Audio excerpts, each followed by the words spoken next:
Hello दोस्तों, एक बार फिर से स्वागत है मेरे यूट्यूब चैनल पे। तो आज की इस वीडियो के अंदर हम रिव्यू करने वाले हैं अक्षय कुमार सर की अभी रिसेंटली रिलीज हुई फिल्म वेलकम 3 यानी वेलकम टू द जंगल का रिव्यू करने वाले हैं। तो जैसा कि आपको पता है ये फिल्म रिलीज हुई थी 26 जून को, बट इससे पहले इन्होंने 25 जून की रात को मतलब एक 7:40 का शो था और एक 9 या 10 बजे के आसपास का शो था।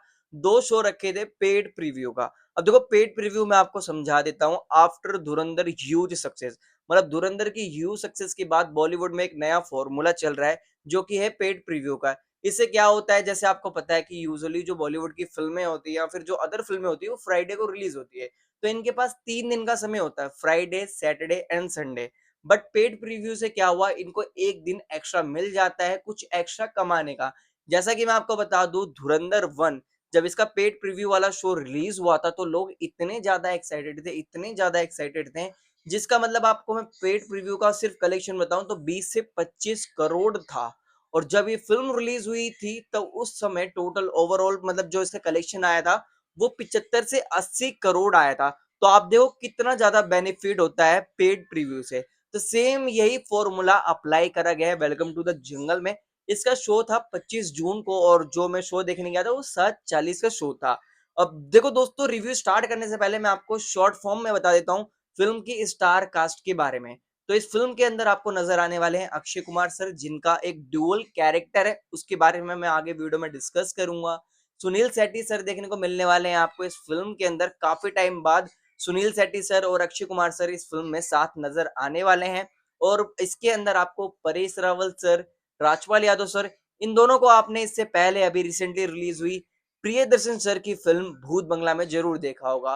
और इसके साथ साथ आपको इसके अंदर कृष्णा अभिषेक, कीकू शारदा, मुकेश तिवारी, किरण कुमार, फरीदा जलाल मैम, काफी टाइम बाद मतलब लास्ट ये आई थी और रोमियो के अंदर इन्होंने शाहिद कपूर के साथ काम किया था।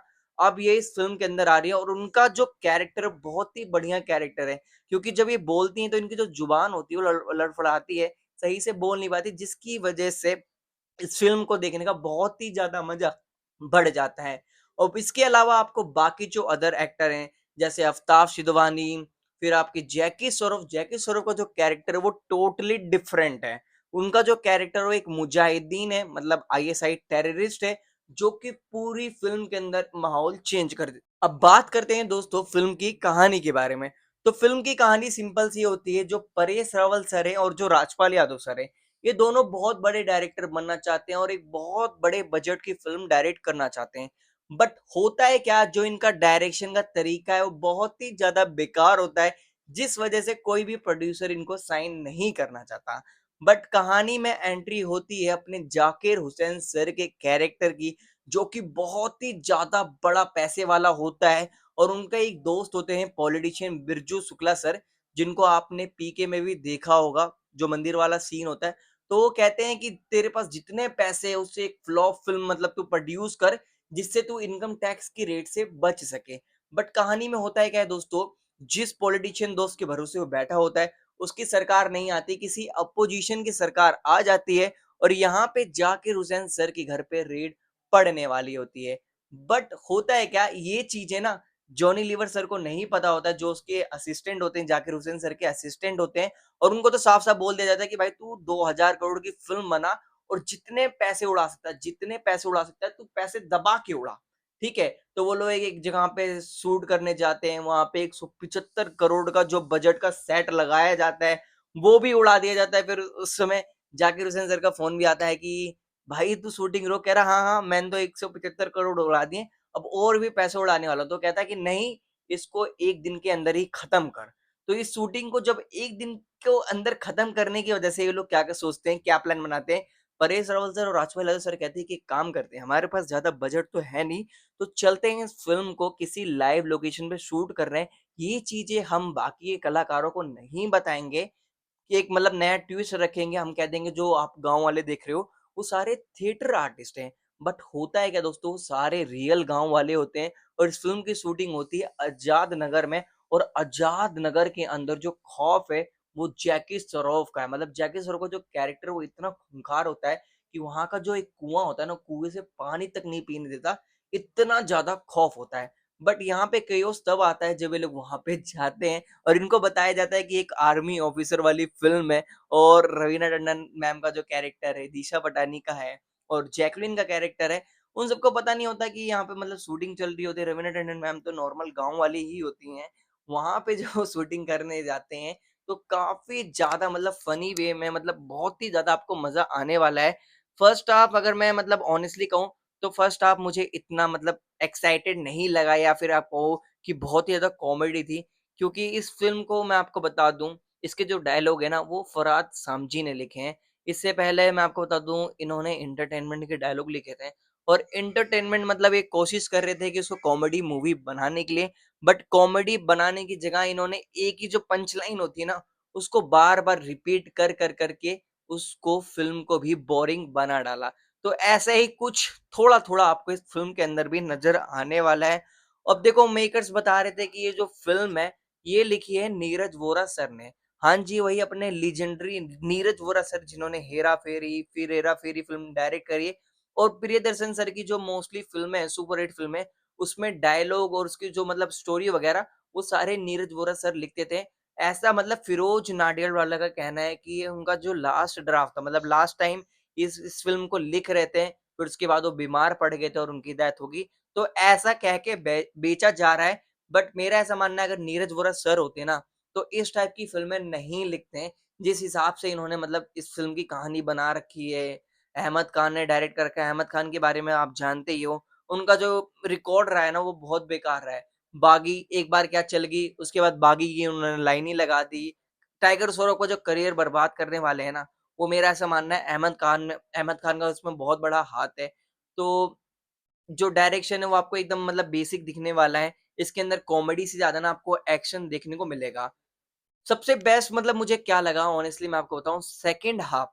सेकंड हाफ में जब एंट्री होती है अक्षय कुमार सर के दूसरे कैरेक्टर की, जो एक आर्मी ऑफिसर होता है, पिछले 20 साल से वो गायब होता है ट्रेनिंग करते समय वो गायब हो जाता है।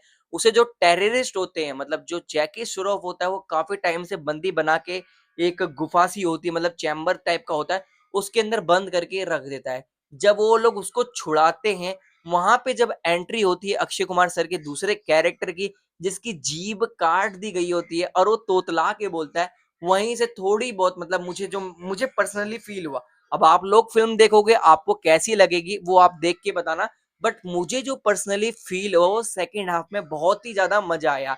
इसके अंदर कीकू शारदा, कृष्णा अभिषेक, इनकी जो पंच लाइन होती है, अगर आपने टीवी शो में इन्हें देखा होगा कपिल शर्मा शो में, कॉमेडी नाइट्स विद कपिल करके भी आता था, कॉमेडी नाइट्स बचाओ आता था। तो इस टाइप की कॉमेडी आपको ये इस फ़िल्म के अंदर करते हुए नज़र आ जाएँगे। फरीदा जलाल मैम के बारे में मैं जैसा आपको बता रहा था कि वो दुदुदुदु करके बोलती हैं, इनकी सारी जो लैंग्वेज है वो किरण कुमार सर ही समझ पाते हैं। वो कहते हैं, "बड़ी दीदी सही कह रही है।" तो कहता है, "बे तेरे को कैसे समझ में आ रहा है बड़ी दीदी क्या कह रही है?" और जो जॉनी लीवर सर का कैरेक्टर है वो बोलते बीच में उनकी आवाज़ ही चली जाती है। और जो राजपाल यादव सर का कैरेक्टर है, वो बहुत ही ज़्यादा मतलब आप कह लो उनका जो एक तो उनकी हाइट छोटी है, फिर वो कुछ भी हरकत करते हैं ना, तो स्क्रीन पे देख के आपको अपने आप ही हँसी आ जाती है।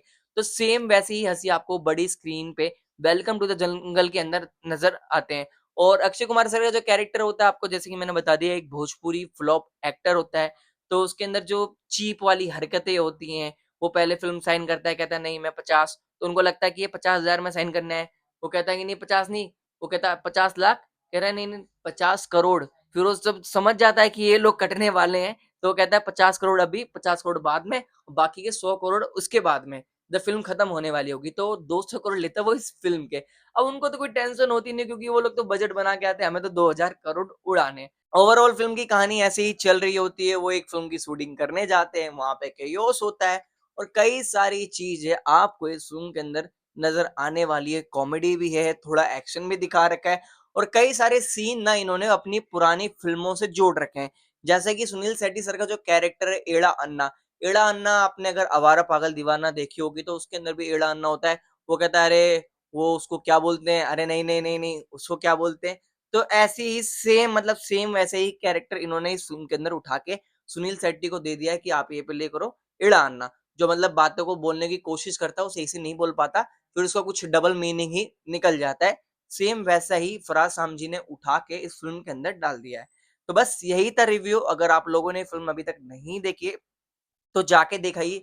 इतनी भी ज़्यादा बुरी फ़िल्म नहीं है और इतनी भी ज़्यादा अच्छी नहीं कहूँगा, क्योंकि जो मुझे पर्सनली अच्छी लगी रिसेंटली, वो प्रियदर्शन सर की जो फ़िल्म आई थी अक्षय कुमार सर के साथ, भूत बंगला। क्योंकि उस फ़िल्म के अंदर क्या है ना, फर्स्ट हाफ में उन्होंने इतनी कॉमेडी भर रखी है, इतनी कॉमेडी भर रखी है, वहीं दूसरी हाफ मतलब जो दूसरा हाफ आता है, सेकंड हाफ, उसमें उन्होंने 1% कॉमेडी मतलब करी ही नहीं है, पूरी हॉरर बना के इसको बोलते हैं डायरेक्शन।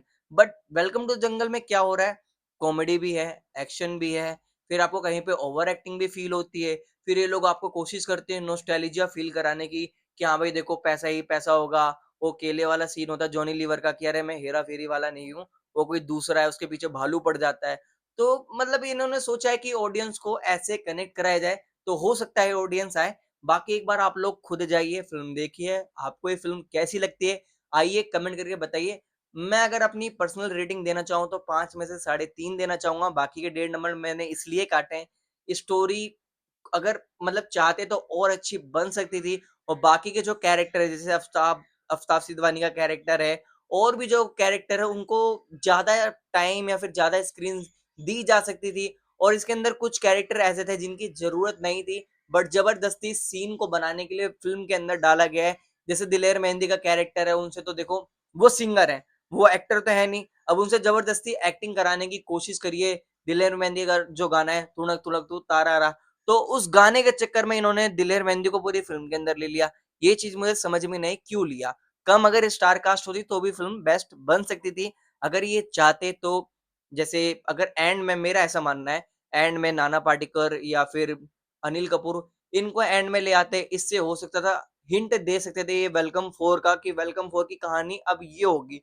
बट नाना पाटेकर का ऐसा कहना है कि उनको स्क्रिप्ट पसंद नहीं आई थी, उन्होंने इसलिए फ़िल्म साइन नहीं करी। अब देखो एक्चुअल रीज़न क्या है वो तो प्रोड्यूसर ही जानता है और एक्टर ही जानता है। अब हर चीज़ें तो ये लोग मीडिया में आके रिवील नहीं कर सकते।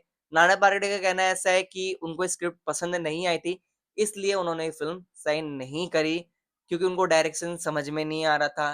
प्रॉपर स्टोरी उनको दी नहीं गई थी, बाउंड स्क्रिप्ट दी गई थी कि ये कहानी होगी, आपका ये कैरेक्टर होगा, इसलिए उन्होंने मना कर दिया। बट अभी रिसेंट इंटरव्यू में मतलब मैं सुन रहा था, अक्षय कुमार सर कह रहे थे कि जो वेलकम 4 की कहानी होगी उसके अंदर अनिल कपूर और अपने नाना पाटेकर सर भी वापस करेंगे, और सबसे ज़्यादा मैंने मिस किया इस फ़िल्म के अंदर विजय राज सर को। अगर राजपाल यादव सर देखो बहुत अच्छे एक्टर हैं, इसमें कोई दो राय ही नहीं है, वो डायरेक्शन वाला जो सीन कर रहे हैं, बट अगर इसकी जगह विजय राज सर होते तो वो बात-बात पे कौन भौंक रहा है ये बदतमीज, ये सारी चीज़ें अगर देखने को मिलती तो और ज़्यादा मज़ा आता। बाकी आप लोग ये फ़िल्म देख के आइए, आप मुझे कमेंट करके बताइए आपको पर्सनली ये फ़िल्म कैसी लगी? बाकी मिलते हैं किसी नेक्स्ट वीडियो में। अगर ये वीडियो पसंद है तो वीडियो को लाइक कर दीजिए। ऐसे ही रिव्यू देखने के लिए मेरे चैनल को सब्सक्राइब कर लीजिए। मिलते हैं किसी नेक्स्ट वीडियो में, तब तक के लिए जय हिंद, वंदे मातरम।